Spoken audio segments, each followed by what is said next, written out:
ધન્યવાદ. અહીં ઉપસ્થિત આદરણીય મહેમાનશ્રીઓ, આચાર્યશ્રી, દરેક શિક્ષકગણ અને દરેક વાલા વિદ્યાર્થીઓ,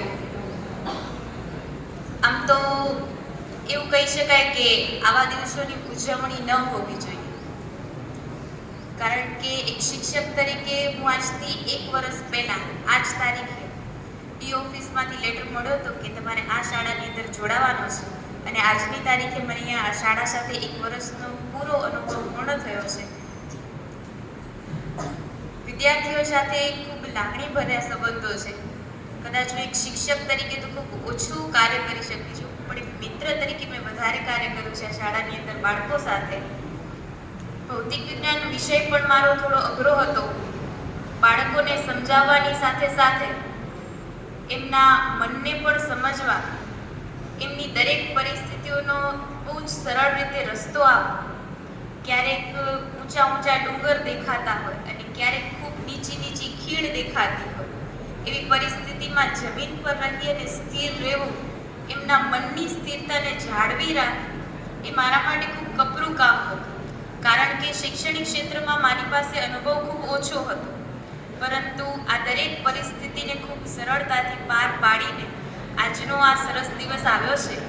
આપ સૌને આવનારા ભવિષ્ય માટે ખૂબ ખૂબ શુભેચ્છા પાઠવું છું. ખૂબ ખૂબ આશીર્વાદ આપું છું.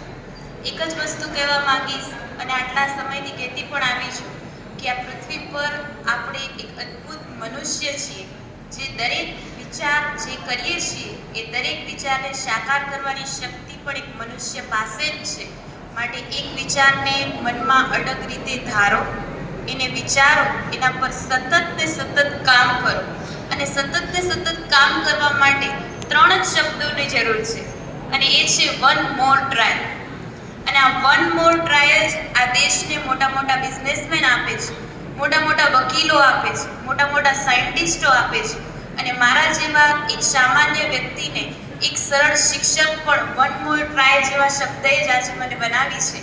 આપ સૌનો ખૂબ ખૂબ આભાર.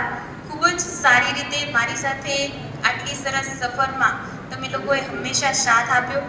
શાળાના આચાર્ય તેમજ દરેક શિક્ષકોએ મારું પણ ઘડતર કર્યું, એવું ઘડતર કર્યું કે આજે હું તમારી સમક્ષ આ જ એક સામાન્ય વ્યક્તિમાંથી એક શિક્ષક બનીને ઊભી રહી.